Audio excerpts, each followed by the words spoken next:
Hi, thanks for coming. Thanks for inviting us to CrikeyCon. We're really glad to be here. We came all the way from Perth, and that's a long trip. So, Yeah. first CrikeyCon for all of us, so that's good. So, today we're presenting our talk, which is Let's Play AI Super Metroid. Sweet.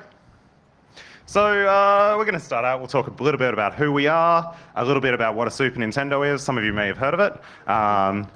We will be talking about, like I said, machine learning and AI. It's like the new coolness. You can't do security without it. So that's what we're doing. And a bit about our project then. Yep. Cool.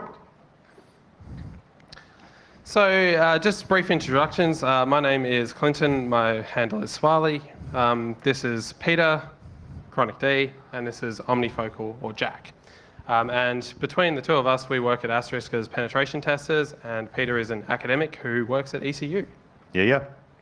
Cool. So you probably noticed that, like, in the right-hand corner of the screen, there are videos playing. So that video will hopefully go the entire length of the presentation, and it demonstrates our artificial intelligence that we trained playing the game Super Metroid, which is pretty cool. Just want to make mention quickly that, like, although Scott's introduction was really cool, we are not experts in machine learning. We can't actually even read, so, like, It's very please hard. don't take too much from this. It's been really rough doing this without reading, like, Yeah. I got to be honest. So let's get started. So first off, we'll introduce a bit about console emulation and the Super Nintendo. All right, so this is the Super Nintendo. It is a very, very good console that was released in 1990. Apparently there are 49 million of these things sold. I According bought to one. Wikipedia, like, I bought one too. Yeah, so that's two. We recycled at least two back into the Yeah, pool. we sold ours at Cashies. It's really Oh, sad. yeah, It was wasn't a allowed to bad buy one? decision. Yeah. Sorry, you. Man, My Super Nintendo and its box at home looks nothing like that. that's weird. You got the You probably wrong got a one, man. knockoff. Yeah, there was a lot of imitations floating around Yeah. too. I think you It's got ripped a off, real man. problem. Yeah, I'd trade it in at Cashies, see if you can get your money back. So they used cartridge-based games. It was a top-loading console. They had a couple of different variants depending on whether you're in the PAL region or the NTSC region or in Japan. And it was a 16-bit system. It was pretty cool. We really enjoyed it. Yeah. Best console ever. Okay, so Super Nintendo emulation, or really any cartridge emulation of a cartridge-based console, it is achieved through a couple of processes. So first of all, obtaining a dump of the data from the cartridge, which used to be really hard. It involved soldering irons and parallel ports and all sorts of stuff. And now it's like a USB dongle you get on AliExpress for like $8, and you just plug it in and it's done. All of these emulators support things like save states, reloads. The better ones will support like real-time rewinding. So when you lose, you just like hold down a button and then you can lose again. It really does help when you're bad at video games, like me. Yep. There's all sorts of different emulators out there. We used more correctly, a simulator called BSNES. So ZSNES and SNES 9X are emulators, as in they translate instructions from one CPU architecture to another, where BSNES is a simulator and it simulates all of the circuit paths within the Super Nintendo. So you get perfect execution of the code. And this is really important if you're playing Jungle Strike on the Super Nintendo, because without... You want that audio, right? no, the helicopter doesn't have a shadow, Oh yeah. because they achieve the shadow through abusing a flaw in one of the chips. Literally unplayable without that. Yeah, can't do it. All right. Yeah, cool. So the actual emulator sort of suite we used was a system called BizHawk, which is a Windows-based application, and it loads different emulator cores such as BSNES, ZSNES, or SNES 9X at the user's leisure. The good thing about BizHawk is that it supports Lua bindings, which is why it's mainly used by the tool-assisted speedrun community. They like to be able to script things and playback and etc. And also, sorry, you'll notice that the boss that Metroid is currently fighting is called the Worm, and he's pretty good at it. So just keep an eye on that. So again, we're not experts in machine learning, and we don't really want to bore you with machine learning. So we'll just give you the basic rundown. With machine learning, basically a computer gets input, and the computer then does some sort of crazy math and guesses some form of output. The guessing process is usually achieved through some machine learning algorithm, of which there are many. They have different objectives, different goals, and different operations, etc. And you can break them down into typically supervised, unsupervised, or reinforced learning.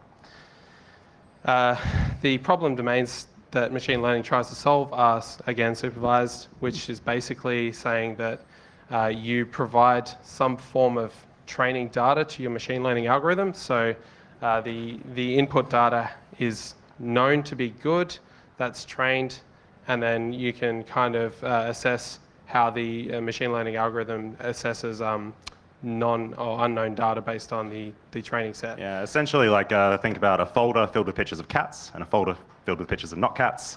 And you're like, hey, these are cats, these are not. Can you tell me about these other photos? Are they cats? And then you go, hey, here's a hot dog, and it goes, not hot dog. Yeah, it's supervised, right? Yep. And then there's unsupervised learning, which is basically there's no training data provided. You don't know what sort of classification the input data has. So you're just saying like, hey, here's a bunch of information, make something of it. And the thing goes, oh, okay, this looks like it might be related or whatever. Also there's reinforcement learning, which is used for robots. So, neural networks. Neural networks you've probably heard of before. It's basically a synonym for machine learning these days. People use it as a buzzword. They're like, oh, these terms are interchangeable. They're not. It's very commonly used. It's, Google machine learning, you'll get the first result will probably be an artificial neural network. Based on, what some vendors are calling neural networks, if statements apparently qualify. Very long switch case statements. Yeah, long switch cases, really complicated conditionals. Machine learning. Yep. So basically the idea is you simulate the human brain by having pathways between input nodes and output nodes connected through some hidden layer, which is just black magic. And typically they're used for pattern recognition tasks. Lol, silence. Okay, evolutionary algorithms. So our our AI system uses evolutionary algorithms as well. These include things like genetic algorithms and genetic programming, etc. And the goal with evolutionary algorithms is to kind of simulate the organic biological process of human evolution, organism evolution. And this is performed by taking a genome and then checking its traits and then breeding it based on whether or not it's the fittest thing in that particular population, and so on and so forth. Eventually you'll get a kind of family tree of really weird pathways between different genomes and populations that kind of is disturbing, but it's cool. There might be some legal issues with some of those. Yeah, in many states. And typically these genetic programming or evolutionary algorithms are used for search optimization problems, so trying to find the best parameters, say, for a particular function or something of that effect. All right, so really the most important thing if you're doing evolutionary A&N stuff or really any evolutionary programming is we need a good way to determine how good or bad a particular thing is, a particular network. Now, essentially we need to decide what is good and what is bad, and that turns out to be really, really hard. So if we look at Mario as an example, we could say if Mario beats the level, that was good. If Mario completes the level faster, that was better. And if Mario dies, that's really bad. Okay? And we'll talk about the fitness functions we use for Metroid later on, but it's easy to get it wrong. Thinking about it as a human it does not lead to good results. Yeah. So the ultimate purpose of the fitness function in terms of evolutionary programming is, of course, to decide what species are allowed to continue on to the next generation in order to perform that process of natural selection. It's eugenics. Okay, so the project that this kind of was all based upon was a project called Mario, and it was by a guy called Seth Bling, who is a computer scientist over in the US. And incidentally, he currently holds a number of world records for Super Mario World speedruns. The guy is really good at Mario. He loves it. One particular speedrun he holds a world record for at the moment is one called the any percent no level exit speedrun, which is basically he performed a memory corruption bug in-game in a particular level by grabbing a shell and jumping on Yoshi and then jumping off Yoshi and stuff and building up the stack. and then eventually calling the end credits function, like within the level. He can do it within 45 seconds. He Look it does up. the It's memory fantastic. injection on a SNES controller by hand. He's kind of It's- doing like it's by actually hand rock really chains cool. in memory. Yeah, Yeah, that's crazy. He's doing like ROP chains in memory on a SNES using Yeah. a controller. It's crazy. You should watch, like, Google up Seth Bling's YouTube videos and watch that. It's insane. yeah. So his system, Mario, used a genetic neural network, which basically combines the evolutionary algorithm, genetic algorithm, and also an artificial neural network. And basically, the genetic algorithm trains the neural network, which is the actual thing that's playing the particular game at the time, and then determines how well that A and N played the game, breeds the ones that did well, and bins the rest, so on and so forth, until Mario eventually beats the level, which he was actually pretty good at. Like, Mario got pretty good at the basic levels. Absolutely. He got very overfit very quickly, but those first few levels he was very good at. Oh, Yes. yeah. Yeah. One. So we had a lot of discussions, and we said, well, Mario is pretty easy, like, in terms of objectives, but, Mario sucks. Like, we don't like Mario. Who likes Mario, right? We like Metroid. Metroid's way better. It's objectively the best game. Exactly. Best game ever made. So we had a look at it and we said, well, can we get this thing to play Super Metroid? First thing we looked at was the objectives.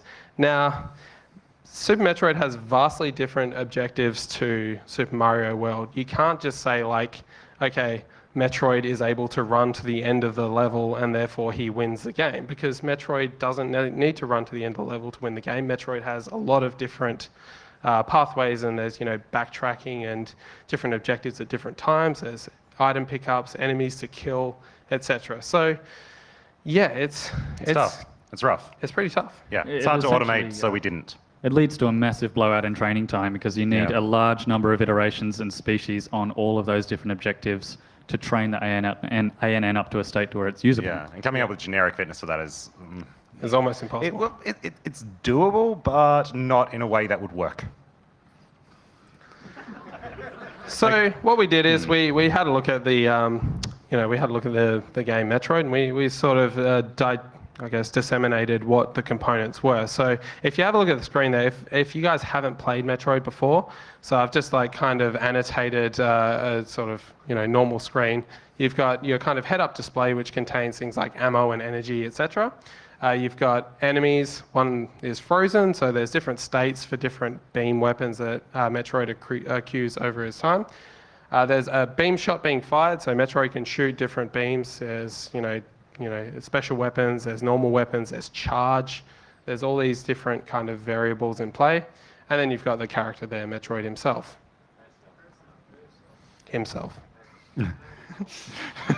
What? Metroid's a robot. Yeah, Metroid's a cyborg robot. Yeah. All right.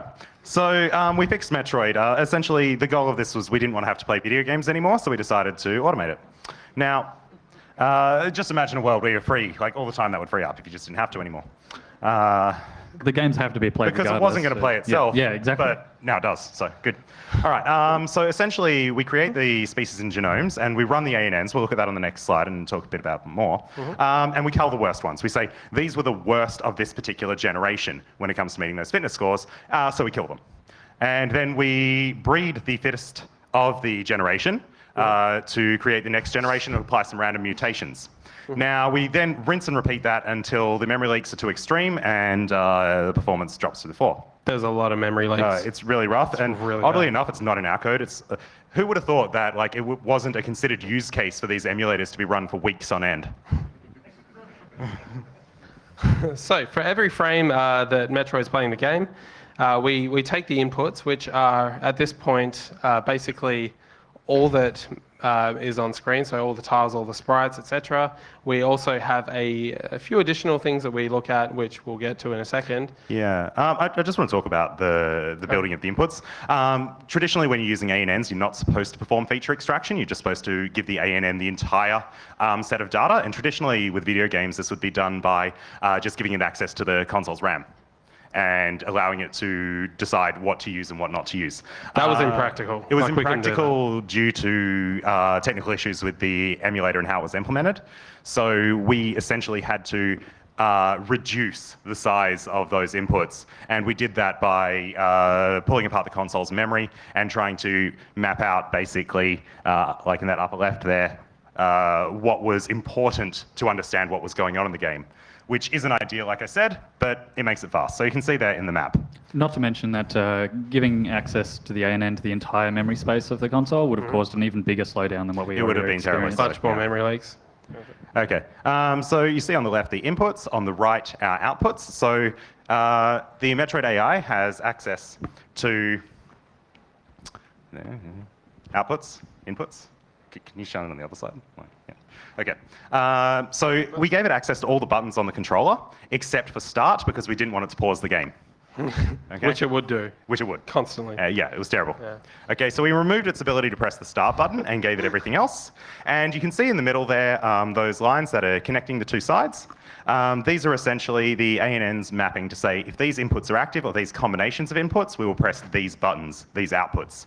And it evaluates this every frame to decide what to do. I just want to pause and say this, this particular enemy that Metroid's fighting right now, he's pretty good at. That's true. Okay, so we'd just like to acknowledge Jack at this point. Jack made a number of contributions to our code base. One of the contributions he made, the most notable one, kind of leads into the discussion about trying to give Metroid a bit of a heads up. And Feature extraction. Exactly, feature extraction. So he generated our has missiles function, which determines whether or not Metroid has missiles in his inventory. So there's what's his name? Hold on. Okay, so Kevin Swanson is known for having produced the most in-depth reverse engineering effort for the Super Metroid title. So he's got these wonderful sets of documentation with annotated disassemblies of the entire game, some mostly accurate and complete memory maps with some things missing and some things wrong. Anyway, after a lot of frustration, I thought, I'll find a way to email this guy, and eventually did find an email address. It's not on his website. Maybe it is now, hopefully. Anyway, emailed the guy and was like, hey, so I notice, this isn't there. These things still show up as being active when they're not actually on the screen. What's going on? And some other questions. You can read it if you want, but it doesn't really matter. Also, what things are and how to tell. And I actually got a reply. Wow. Within a day or two. Yeah, it was absolutely amazing and extremely useful information. So I'm not going to talk too much about the memory addresses and everything else, but what was really useful about the reply is that it provided information on certain types of data structures that are used within the memory of Super Metroid. And essentially with this, we were able to look at the way objects were manipulated throughout the entire game. Essentially, this was the missing piece for us, which could allow us to perform meaningful extraction of information from the system's memory. And it led to this.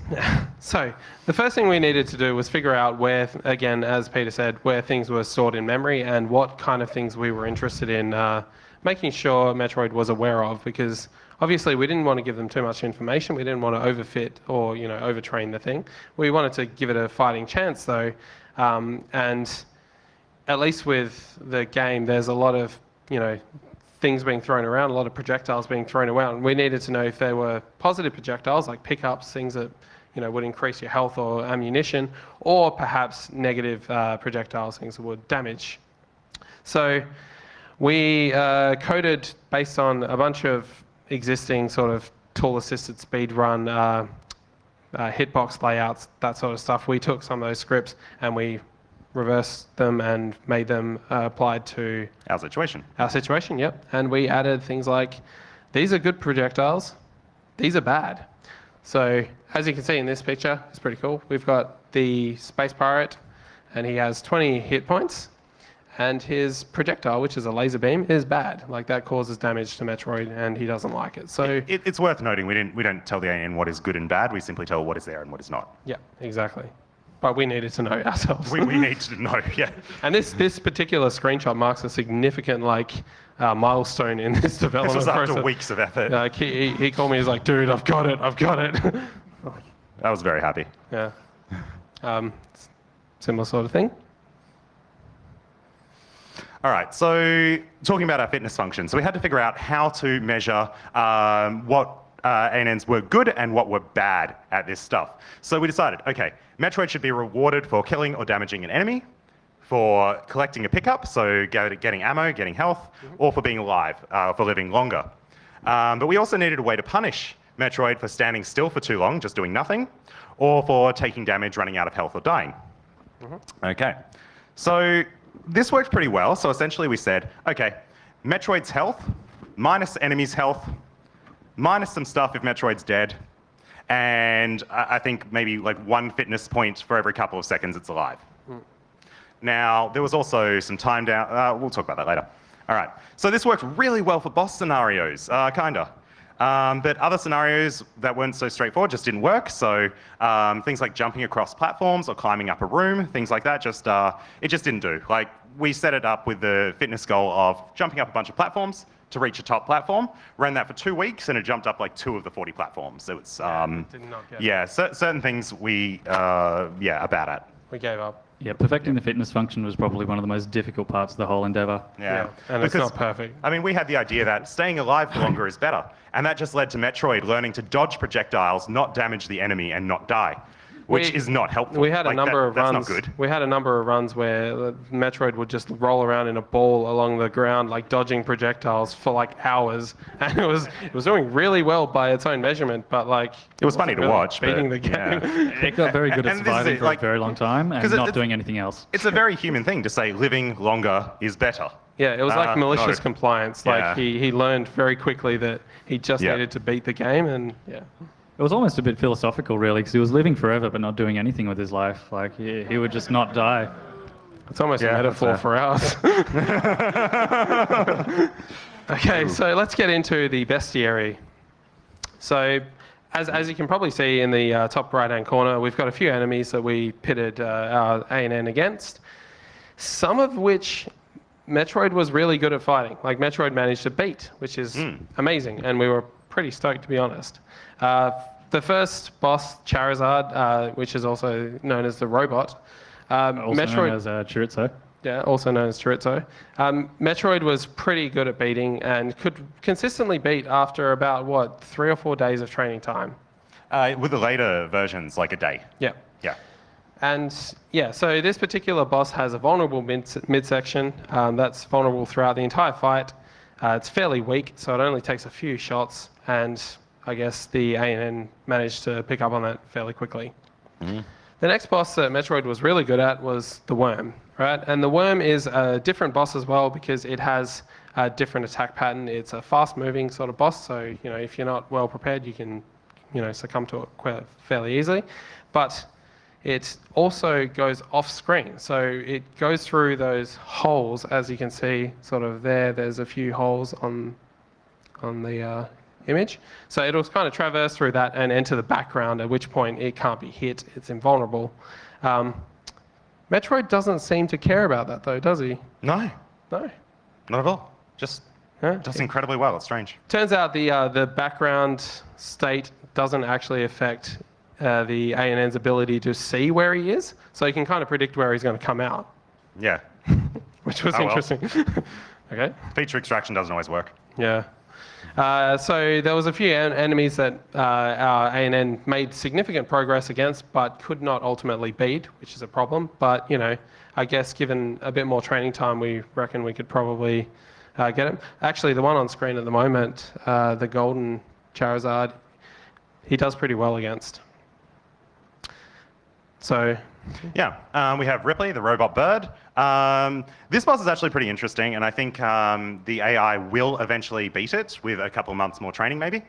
So this character uses an advanced strategy, basically flies around, has different attack patterns, is extremely strong, and its tail dishes out a lot of damage, but is invulnerable. There's also lava at the bottom of this stage, and it took a while for Metroid to learn that being in the lava was bad. Yeah. Yeah. He loves going in the lava. Yeah, it really did. You would jump straight in there. Yeah. But it might be up next, I believe. But yeah, anyway, when you see it, he does pretty well against him these days. Oh, yeah. Yeah. So this is Golden Charizard, which is actually on screen at the moment. Now, basically, this is similar to the previous Charizard monster, except it's a lot stronger, and if you use super missiles against it, it gets really, really pissy. Like Picks them up and throws them at you. Yeah, like throws them at you, which isn't a problem. So the process that Metroid's going through, where he charges a shot and then releases it, and you can see the damage pattern going on there.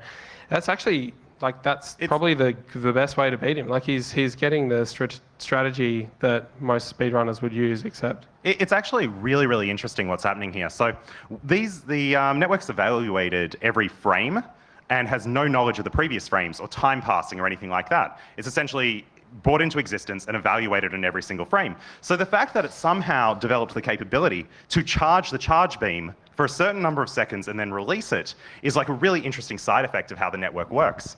Essentially, it's based on the movement of the boss and jumping. So essentially, it's learned to fire when the boss is in a certain position and the floor is in a certain position. So it jumps constantly and sees that the boss has moved to a certain place. So it starts charging when the boss is in a certain place and the floor is in a certain place, and then releases its weapon again. So it's essentially developed the ability to time shots without any idea of time or persistence of state from one frame to the next, and if you which is really cool. If you look at the color of the boss currently, you can see that he's changed a lot from the original color, which is featured on the left, which kind of indicates how much HP he has left. So his colors are gradient depending on how much health he has.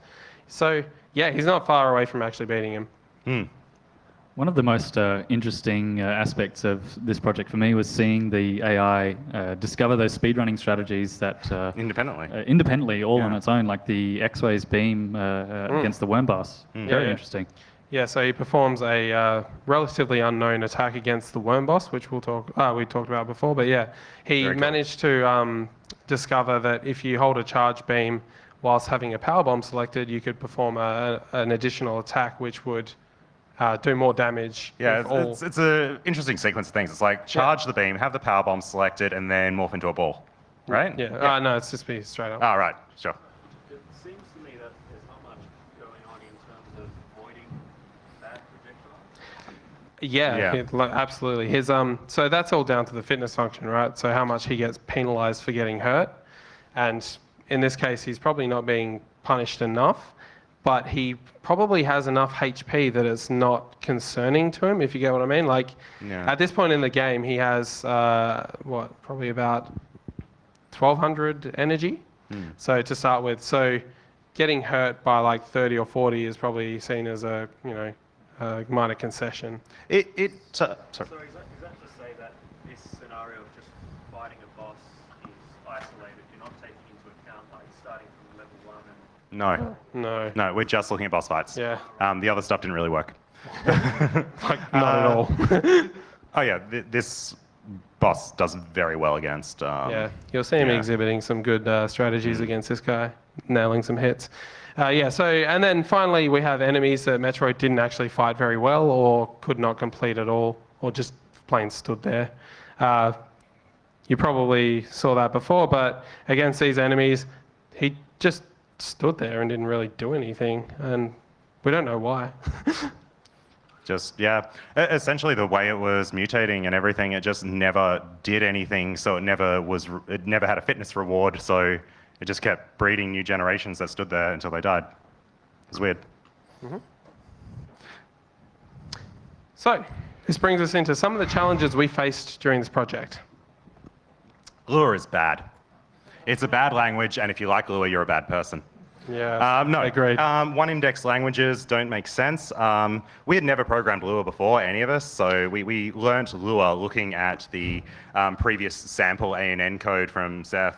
And we saw all these one-indexed arrays, and we're like, well, that's weird. Why are they one-indexed? So we fixed them. And then we had to fix all the off-by-ones, and then we found out Lua was supposed to be one-indexed, and did that and left a bunch of the off-by-ones in. We can't find them all. Yeah, we thought it was just something that Seth was doing in his code, but it apparently is the language itself. Whoops. Oh, God. The code for Mario was pretty bad. There were a lot of really deep nested loops, which were being evaluated like several thousand times per frame.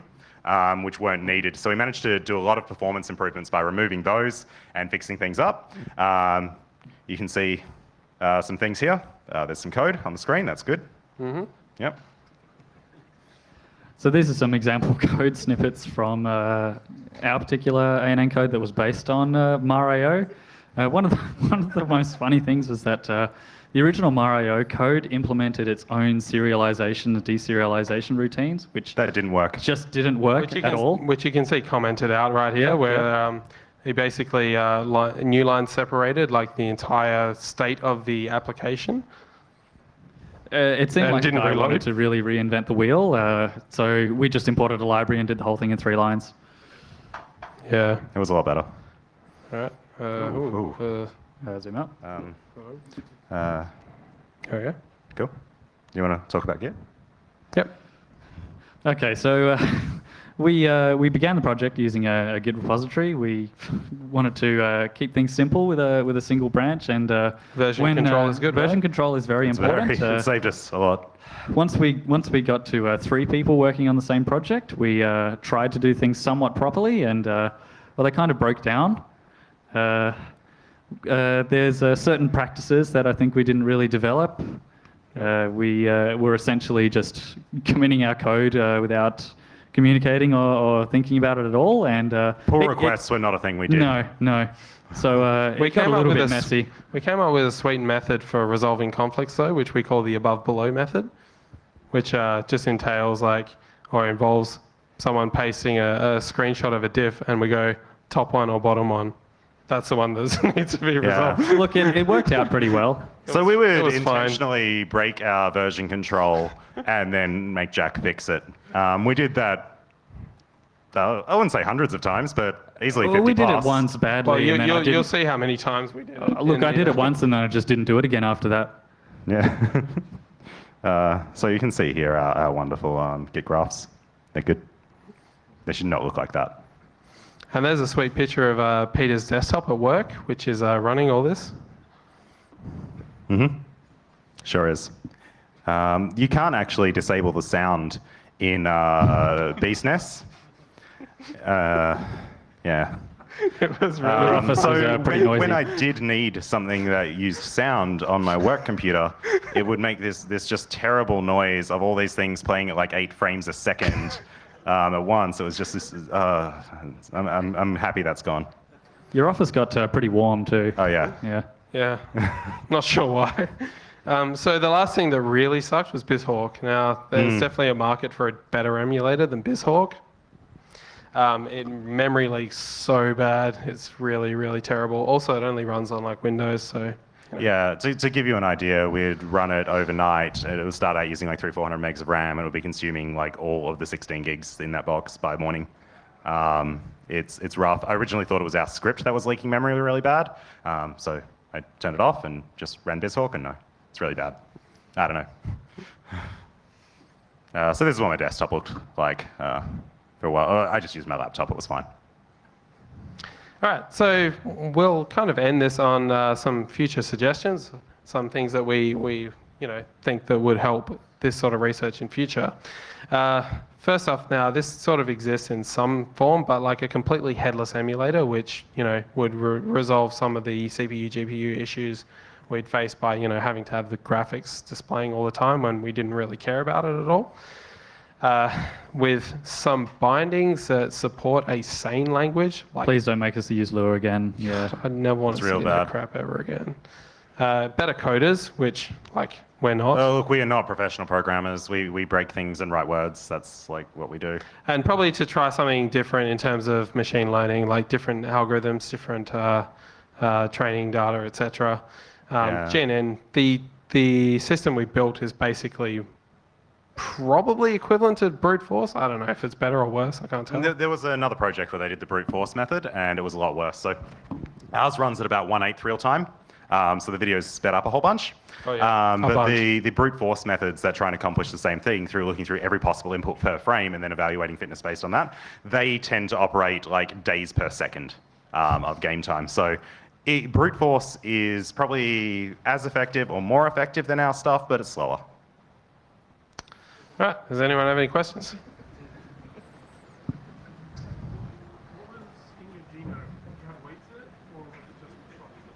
There were weights, yeah.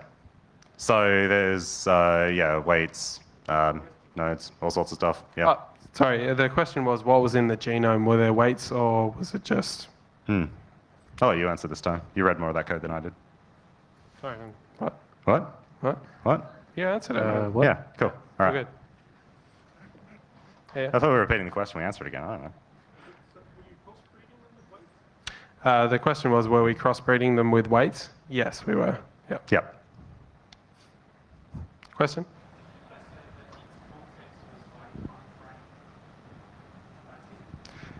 So the question was the context one single frame?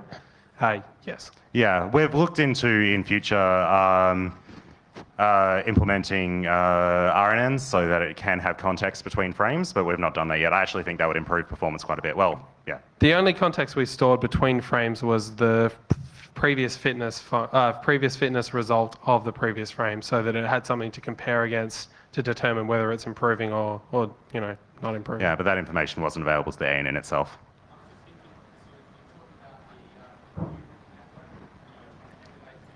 Yep.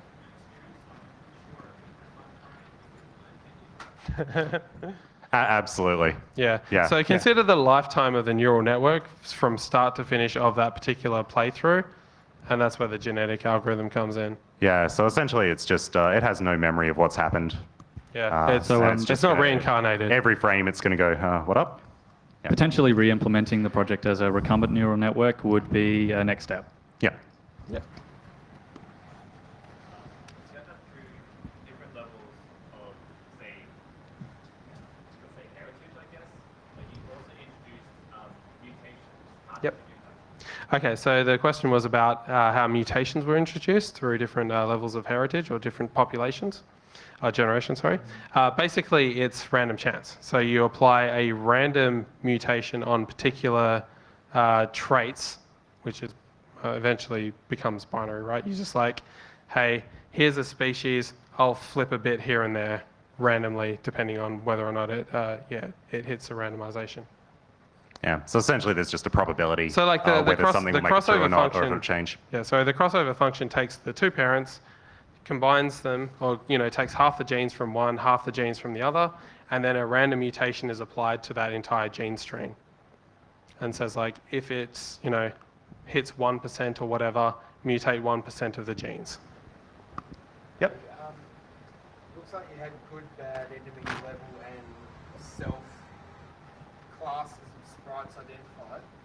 Did you look at doing any more specialisation in detecting the different sprites? No.